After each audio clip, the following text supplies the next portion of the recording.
O Ascioli nem sempre foi Ascioli. O nome só apareceu na década de 1970 em homenagem a um dono de cartório, primeiro presidente do clube. O terreno ele conseguiu angariar através de pleitear junto às autoridades e ajudou a construir. Ascioli tinha um parceiro inseparável de Atlético e de Campininha, Nicanor Gordo. Joaquim é torcedor do Atlético desde 1959 e conheceu o estádio ainda no terrão. Carecão, aqui era terra, ixi, o trem aqui às vezes cercado com cerca de arame, essas coisas, era apenas um circo com uma certa segurança. Quem fazia o alambrado aqui era a própria sociedade, que eles ficavam protegendo o campo, fazia aquele alambrado humano em volta. Houve uma época em que o campo era cercado com madeira. Descer a ripa pode ter surgido daí. Os antigos falam de brigas memoráveis em jogos contra o Goiânia. Galo contra Dragão foi o grande clássico do futebol nos primeiros anos da nova capital. Alambrado de arame era coisa rara. O do Ascioli foi importado. Desembarcou no Porto de Santos na década de 1950. Conta a lenda que Vasco e Flamengo teriam jogado no Ascioli nessa época. Foi o primeiro Vasco e Flamengo fora do estado do Rio de Janeiro. Segundo a história, aqui. O Dragão viveria muitas glórias no Ascioli, mas a partir dos anos 1980 começou uma decadência que quase acaba com o clube e com o estádio. Uns carregavam refletor, outros carregavam e foi aumentando demais. E o povo foi abandonando aqui, isso aqui virou um abandono, era cheio de drogado aqui, uma coisa. Situação deplorável. O estádio estava sem condição de jogo, né? Sem condição. Tinha jogos do Campeonato Goiano, depois parou de tudo, a gente não tinha nem série. O Atlético foi rebaixado até no Campeonato Goiano. O fim parecia inevitável. Uma parceria com o Goiânia chegou a ser cogitada. Seria a fusão de dois moribundos, porque o glorioso Galo também estava mal. Durou muito a agonia. A situação só começou a mudar já nos anos 2000 e coincide com a chegada de Adson Batista ao clube. O time melhorou e o Ascioli renasceu. Fui muito corajoso nesse momento, não, vamos conseguir pagar e tal, e acabou que conseguimos mesmo. Eu consegui vender um jogador numa época por 2 milhões de euros. O Ascioli não foi apenas reformado, acabou reconstruído, muito maior e melhor.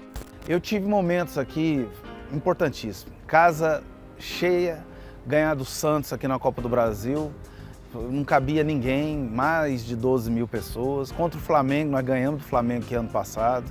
Então tivemos jogos aqui importantíssimos, né? O Dragão manda seus jogos na Série A, Sul-Americana e Copa do Brasil no Ascioli e costuma bater nos adversários neste tapete perfeito. E o estádio vai melhorar ainda mais em breve, segundo o presidente. Cadeiras, talvez aumentar a capacidade daqui a pouco, a torcida cada dia cresce mais e está consolidando, né? Que isso vai ser exigência. Daqui a pouco você não vai poder jogar os grandes campeonatos sem ter cadeira para todo mundo, vai ser exigência. O Brasil está cada dia mais caminhando para o primeiro mundo do futebol. O Ascioli vai ficar mais moderno sem perder a cara de estádio raiz. Até uma parte dele é tombada pelo patrimônio histórico. Velho e novo, o Ascioli é o Castelo do Dragão. Que é o maior prazer, é um sonho. É um sonho. Não só para mim, para todos os atleticanos.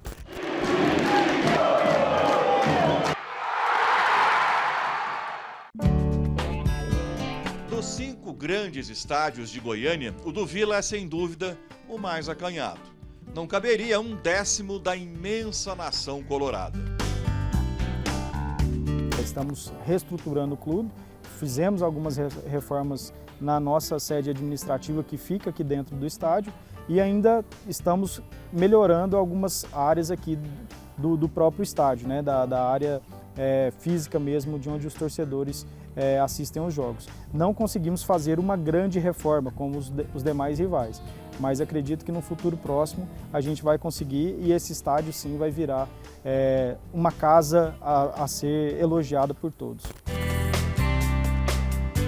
O Oba é de 1980.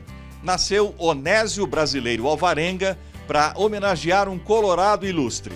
Um jogador, primeiramente, do Vila Nova, ele era um goleiro na década de 60 e posteriormente ele veio a ser diretor, dirigente, né, e depois presidente do clube. Então ele ajudou muito na construção, na verdade até mesmo na doação dessa área para o Vila Nova na época. Ele fez parte e por isso quando o estádio foi inaugurado na década de 80, decidiram por esse nome em homenagem ao senhor Onésio Brasileiro Alvarenga. Onésio Brasileiro Alvarenga acabou numa sigla muito interessante, OBA. Poucos têm esse privilégio. É uma coisa boa, né? Oba é uma expressão legal, né? De oba, que bom, né? Que beleza. A casa pequena e uma torcida muito grande obrigou o Vila a mandar seus jogos no Serra Dourada. Na pandemia, sem público, passou a fazer jogos no Oba. E parece que tomou gosto. Com a volta do torcedor, os colorados estão indo ao estádio empurrar o time com a paixão de sempre. Tem sido muito positivo, né? A gente não perde há muitos jogos, desde que voltou o público para o estádio, depois da pandemia, o Vila não perdeu mais jogo aqui dentro do Onésio Brasileiro Alvarenga. O Oba é um desses estádios simpáticos de bairro, como é La Bombonera, do Boca Juniors, em Buenos Aires, por exemplo. Aliás, não por acaso, é chamado também de Obamboneira. Até o ano passado, o gramado do Oba era muito criticado. Hoje está um tapete. Para desgosto colorado, um tapete verde. A direção do clube planeja ampliar e modernizar o Oba.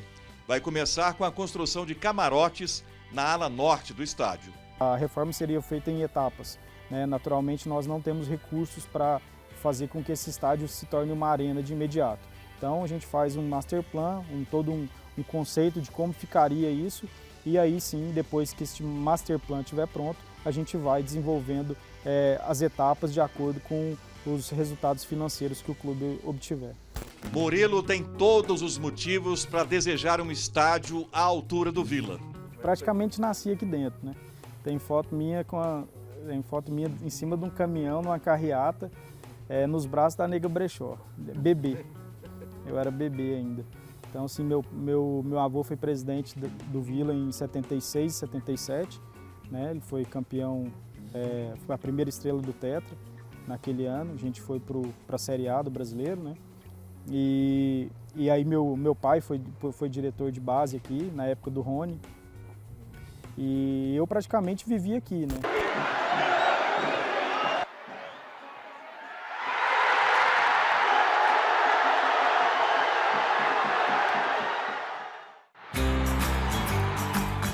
O Ailê Pinheiro é um quarentão em ótimo estado. Aliás, está cada dia mais novo e maior. Paulo Rogério estava aqui quando o pai dele veio plantar a semente de um estádio. De uns 14 a 15 anos, quando a primeira vez que meu pai veio aqui nesse canto da área do Goiás, que era um matagal, com os arquitetos, engenheiros, e mais o Eduardo Ribeiro, não me engano, o Paulo Lopes, eu, meu pai, foi quando decidimos fazer o primeiro rabiço do estádio. Por estar num cantinho do setor Pedro Ludovico, conhecido por Serrinha, Serrinha é como o estádio é mais conhecido. Mas o nome oficial homenageia uma lenda do clube, Ailê Pinheiro. O Ailê Pinheiro tem 56 anos de Goiás e é ininterrupto que ele fala que os negócios dele ficam em segundo plano, ele fala muito isso aí. O Goiás era a quarta força do futebol goiano quando Ailê Pinheiro montou o time que ganhou o primeiro campeonato estadual, em 1966. De lá para cá, o Esmeraldino conquistou o campeonato 28 vezes. É o time do Centro-Oeste que mais vezes esteve na elite do futebol nacional. Já foi terceiro colocado no Campeonato Brasileiro da Série A, vice da Copa do Brasil. Único da região a disputar a Libertadores e quase ganhar a Sul-Americana. Mas tudo no Serra Dourada. A modesta Serrinha só servia ao campeonato goiano. Mas os tempos mudaram. O estádio cresceu, ganhou uma grande arquibancada atrás do gol, chamado de tobogã, 2 plataformas de cadeiras cobertas e passou a receber jogos da Série B.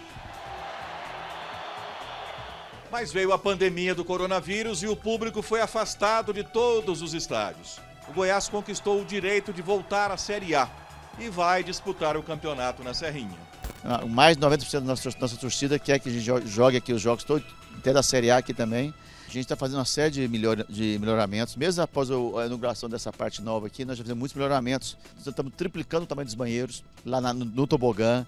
Então essas coisas a gente vai fazer, porque aqui é a casa nossa. O que foi feito até agora é menos da metade dos planos para o Ailê Pinheiro. O projeto é muito moderno, com o estádio todo fechado como uma grande caixa verde.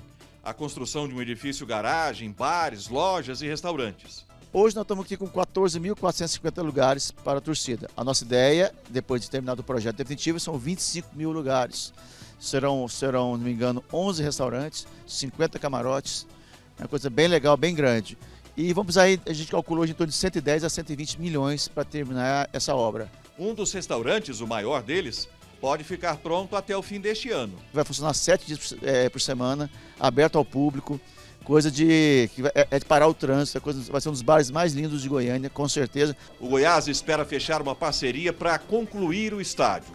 As negociações estão paradas agora, mas podem ser reabertas. Eu ficaria muito, muito feliz pro resto da minha vida, com certeza. Seria um sonho assinar esse contrato para terminar essa arena. Se terminar o estádio que foi projetado, o Goiás vai ter uma das mais modernas arenas do país. Torcida para lotar o espaço, já tem.